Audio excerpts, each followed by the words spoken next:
cette vidéo que vous allez pouvoir regarder est spécialement dédiée à Guédelon.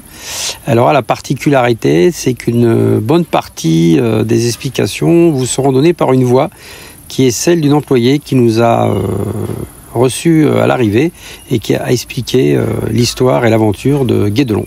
Voilà, bonne écoute et bon visionnage. Bienvenue à tous, bienvenue à Guédelon sur cette présentation générale du château, du chantier, de notre projet. Qu'est-ce qu'on fait là en train de construire un château fort habillé n'importe comment au plein cœur d'une forêt? Pourquoi? Dans combien de temps c'est fini? Quelle est l'idée? Eh bien l'idée de départ, c'est de construire un château fort pour faire de l'archéologie expérimentale. Nous construisons pour comprendre. Nous faisons un château fort du XIIIe siècle, nous sommes très exactement en 1255. À Guédelon, ce qui fait que comme on a commencé il y a 27 ans, nous aurions commencé en 1229, tout au début du règne du roi Saint-Louis ou Louis IX. Le Moyen-Âge, je vous rappelle que c'est 1000 ans d'existence, on ne peut pas juste dire du Moyen-Âge, juste dire, il fait sombre, il y a la famine, les gens sont tristes, les seigneurs sont méchants, etc., etc. Et on ne peut pas juste réduire un château fort à, le château fort du Moyen-Âge. On ne fait pas les mêmes châteaux au 10e, 11e, 12e, 13e, 14e siècle. Donc l'un des rôles de Guédelon, c'est un peu de démystifier un peu cette époque et de vous montrer qu'on peut faire tout à fait un château plutôt joli avec des artisanats qui ont une très bonne, qui se portent bien en tout cas au XIIIe siècle. On est sur une époque qui est également assez chaude, un optimum climatique médiéval, avec des températures qui ressemblent beaucoup à celles qu'on a aujourd'hui. Je ne montre encore rien de tout. L'idée c'est un petit peu de revaloriser également tous les métiers du bâtiment, maçonnerie, taille de terre, charpente, menuiserie, tuilier, vannier, peinture, etc., etc. Il y a 27 ans, Guédelon ressemble à rien du tout. Il ressemble à ce que c'était il y a 27 ans, c'est-à-dire une carrière qu'on appelle la carrière des murs, une carrière de grès ferrugineux complètement désaffectée depuis les années 50. Et vous pouvez même voir ici un bus abandonné, qu'on a fait cramer d'ailleurs. Donc le grès ferrugineux, c'est la pierre que vous avez sous les pieds. La carrière fait 3 fois la taille du château, on s'est vraiment juste posé dessus. Cette pierre grès ferrugineux, vous entendez dans le mot, est composée notamment de plusieurs couches de fer et donc est très dure à certains endroits, mais à d'autres aussi friable que le sable, puisqu'elle a énormément de poils. Donc c'est assez dur à tailler, assez dur à extraire. Et là, je vous invite vraiment à aller voir mon collègue Luc en carrière, mais également les collègues en taille de pierre, parce qu'il y a tout un travail d'abord d'observation de cette pierre en fonction de ce que les maçons souhaitent. Est-ce qu'on veut des boutisses, est-ce qu'on veut des carreaux, est-ce qu'on veut des linteaux, etc. Donc on a différentes façons d'extraire et éviter de tout exposer dans le fond. Cette carrière de grès ferrugineux, elle était quand même intéressante d'un point de vue matériau pour notre fondateur, M. Michel Guillot, qui est donc celui qui a eu la première idée, celle de construire Guédelon. Michel Guillot, c'est également le propriétaire du château de Saint-Fargeau, il y a une quinzaine de minutes d'ici, et qui a eu cette idée avec Madame Marilyn Martin, qui est notre directrice de chantier depuis 27 ans, de construire ce château. Nous avons la carrière de grès, nous avons une forêt de chênes tout autour. C'est le chêne qu'on va utiliser pour les charpentes, les menuiseries, les tabaillons, qui sont les tuiles en bois que vous avez au-dessus de vous, mais que vous pouvez également voir la tour du pigeonnier, c'est la première tour sur la gauche avec la toiture grisée. 9000 tabaillons en bois que nous avons fini de réaliser l'année dernière. Quasiment le dernier jour d'ailleurs de la saison, donc nous étions assez soulagés d'avoir terminé cette capture à temps. Donc le chêne, qui est un bois de prédilection pour la charpente, donc ça nous arrange bien. Depuis maintenant une dizaine d'années, on ne va plus uniquement se fournir le bois sur le chantier. On n'a pas envie de déforester complètement notre chantier. On va également se fournir à la carrière de Bellary, pour le bois de chêne. Normalement, au XIIIe siècle, ce château sert à une forteresse militaire. Tout est rasé tout autour à 200 mètres à la ronde pour éviter de laisser des cachettes pour les attaquants potentiels. Nous, à part les scolaires en juin, ça va. Alors nous avons la pierre, nous avons le bois, mais nous avons également une clairière d'argile, puisque la puisaye, c'est très connu pour l'argile, le grès de Saint-Amand, le grès de Trény. Puisaye, ça veut dire les pieds dans l'eau, en vieux croyodin, et vous allez comprendre Enfin, si vous avez venu il y a quelques semaines, vous auriez compris pourquoi. Donc vous avez également tout ce qu'il faut en argile pour faire les tuiles, les carreaux, les adobes également pour le mur, etc., etc. Donc vous avez bien compris, faire un chantier le plus en autarcie possible, donc non polluant également. Et parce qu'au XIIIe siècle, eh bien, vous n'allez pas vous amuser à faire venir des matériaux de très loin. Vous devez payer le salaire de charretier ou de la charretière, l'entretien de la bête, l'entretien de la charriette où nous tomberons chez nous, et puis les droits de péage. Les routes sont quand même assez dangereuses, donc vous évitez. Vous choisissez un emplacement pour son intérêt économique, politique, mais aussi pour son intérêt pour les matériaux. Puis alors, pour le XXIe siècle, c'était assez intéressant pour monsieur Michel Guillot de choisir cet endroit, parce que comme ça on valorise le coin de la Puisée, puisque c'est du coin en fait. Donc voilà, c'était aussi l'idée de redonner du taf à des gens du coin. Ça, c'est un peu la première idée de Guédon. Deuxième idée pour vous, messieurs, dames, c'est d'entrer dans un château du XIIIe siècle, qui n'est non altéré, puisqu'on est en train de le construire, qui n'est pas altéré par le XIVe, le XVe, le XVIe, le XVIIe siècle. Vous allez dans la plupart des châteaux forts de l'époque, comme le château de Dourdan, qui est en Essonne, vous avez des ruines en très bon état, mais vous avez quand même quelques indications que ce château a vécu. Notamment au niveau des archères. Est-ce que vous voyez les auxiliaires dans la cour du pigeonnier? Ces archères, comme son nom l'indique, elles sont indiquées pour les archers. Et nous sommes sur un château français, donc notre fibrasure est assez fine. Attention de ne pas croire ce que les films et les cinémas vous font croire. Dans un château français, un archer n'a pas la place d'aller se mettre à ras du mur pour aller tirer dans toutes les directions. Il va se mettre à l'intérieur du mur et il va tirer que dans une seule direction. Je viens pour madame, voilà. C'est pour ça que nos archères sont en quinconce, vous voyez, en décalé à chaque étage. À ne pas confondre avec une archère anglaise. On est à la même époque, Château Gaillard en Normandie est un château anglais. Et là, pour le coup, les brasures est beaucoup plus large, avec un croisillon à la base de l'archère pour vraiment permettre à un archer d'aller partout où il veut. Donc, clairement, les Anglais nous battent. C'est mieux d'un point de vue défense. Donc ces archères au château de Dourdan, mais aussi dans la plupart des châteaux forts aujourd'hui, sont percées par un trou au XIVe, XVe siècle afin de laisser passer le canon d'un fusil. Au XIIIe, l'arme à feu n'est toujours pas là, donc on garde bien une verticalité continue. Un château philippien, donc, qui apparaît sous le règne du roi Philippe Auguste, fin du XIIe siècle. En fait, il faut juste vous rappeler, vous souvenir, Philippe Auguste, fin du XIIe siècle, grand-père du roi Saint-Louis, sous son règne, on crée ce type de modèle qui va succéder à la mode castrale, un modèle quadrangulaire avec des tours rondes d'angle de flanquement, une porte entre deux tours qu'on est en train de construire cette année, un logis au centre qui va concentrer tout ce qui est politique, économique, donc avec un cellier et une salle de réception, une tour de la chapelle que vous avez aussi sur votre gauche avec une porte coupée. Ça va? Vous voyez bien. Avec une porte coupée. Et une petite tour du pigeon. Alors, première question, pourquoi une tour du pigeonnier? À quoi sert le pigeon au Moyen-Âge? Excellent. Et comment ça marche? On lui met un petit message sur la patte et il va dans un autre pigeonnier. Tout à fait. Mais là, ma question est, parce qu'on n'est pas dans Harry Potter, malheureusement, comment le pigeon sait où aller? Parce que c'est très bête un pigeon, et très très bête. C'est pas où aller, c'est où revenir.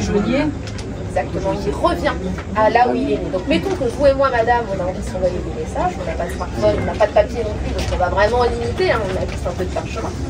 On s'envoie effectivement à la petite tapate, alors on attache la petite tapate, on fait naître un bébé pigeon chez moi et chez vous, on se les échange par voie terrestre au bout de quelques semaines, même pas de vie, il finit sa croissance chez vous et chez moi, vous le relâchez dans l'air, il revient vers moi, puisque je suis sa maman.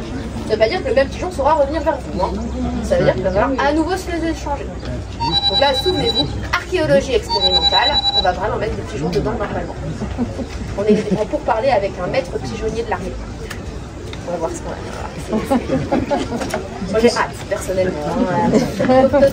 D'ailleurs, voilà aussi, fun fact, petite anecdote, la fiente de pigeon est extrêmement recherchée tout le long du Moyen-Âge, parce que c'est un très bon engrais. Il y a des cas où de jeunes mariés vont recevoir des petits sacs avec de la fiente de pigeon comme cadeau de mariage.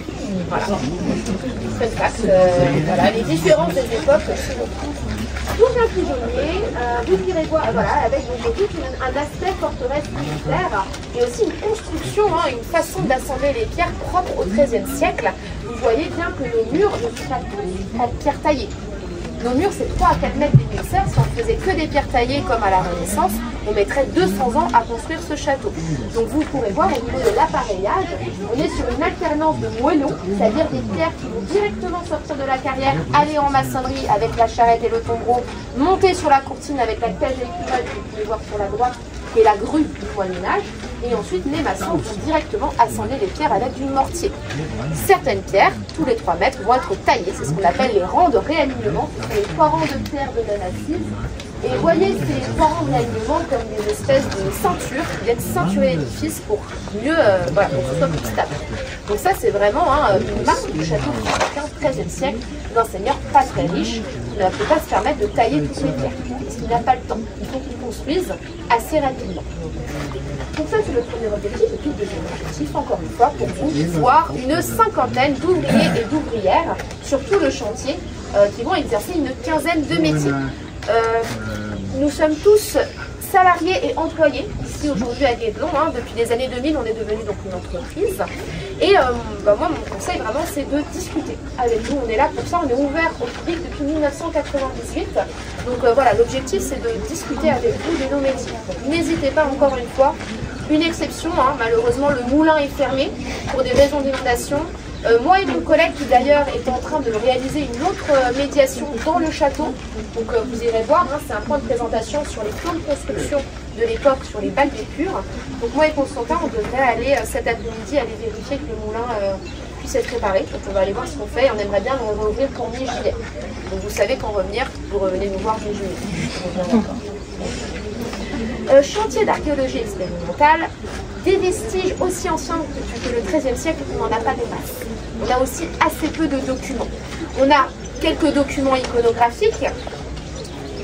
Alors au-delà des documents iconographiques, on a quand même des livres de comptabilité, de chantier, quelques plans d'élévation, notamment des fortifications médiévales du début du XIIIe siècle pour Paris, mais ça reste très très peu. Et donc on va aussi se baser sur tout ce qui est images, notamment les enluminures des Bibles. Alors un thème très récurrent, c'est la construction de la Jérusalem céleste ou de la tour de Babel. Donc c'est l'occasion de voir les maçons dès le XIIIe siècle utiliser des truelles, des échafaudages à trous de vilain, la fameuse cage à écureuil, vérifier que les pierres sont bien d'équerre, justement avec une équerre, et utiliser le fil à plomb que vous avez juste ici, qui permet de vérifier la verticalité du mur. Vous allez voir ça, on est également en train de travailler avec fil à plomb, archipendules qui sont les ancêtres des maisons, cordeaux, etc., et également avec les mesures du Moyen-Âge.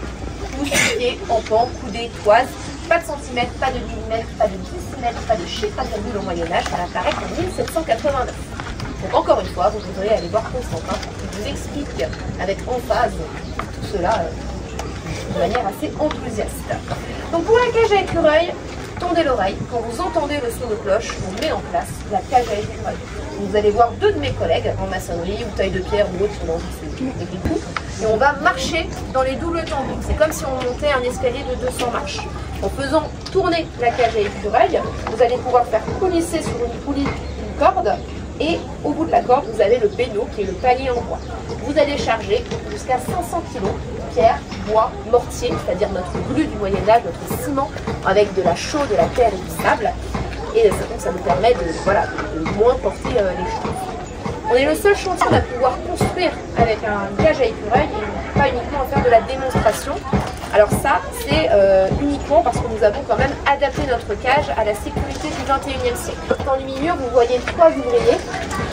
Au XXIe, nous en avons 4 et nous avons rajouté un frein entre les doubles tambours en cas de problème.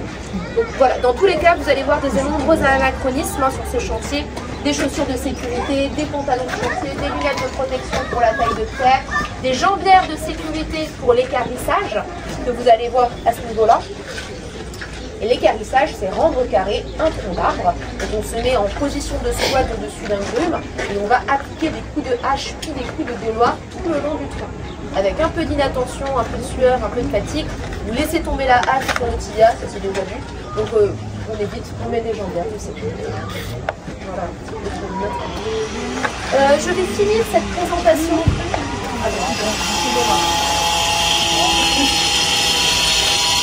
Là, ce sont les vitraux de la cathédrale de Chartres.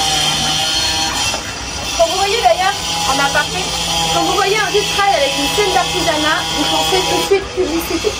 C'est le média de l'époque. Les vitraux, c'est extrêmement cher au XIIIe siècle. Les chantiers des cathédrales, ça peut durer des centaines d'années. Le clergé, souvent, se retrouve un petit peu en manque de financement. On se tourne alors vers les riches guildes des métiers. Pas encore les compagnons au XIIIe siècle, ça n'apparaît qu'au XIVe. Mais vous avez les guildes ici de tailleurs, de charpentiers-charpentières, ici les guildes des tailleurs de pierre. Et donc, on va faire un petit geste. On va financer le vitrail et on va se représenter. Bon, voilà, c'est de bonne guerre. Donc voilà, la cathédrale de Chartres, vous avez une trentaine de médaillons de ce type si vous voulez couper votre visite pour la cathédrale de Chartres. Cathédrale de Tours également, vous en avez énormément. Voilà un peu pour nos sources.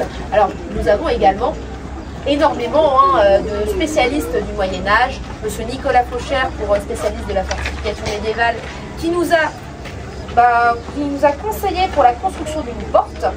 Il va ouvrir cette courtine. Donc vous allez voir dans le château les maçons en train de construire cette porte. Monsieur Frédéric Eco pour la charpente. Et puis encore plein d'autres castellologues, spécialistes du bâti ancien, etc.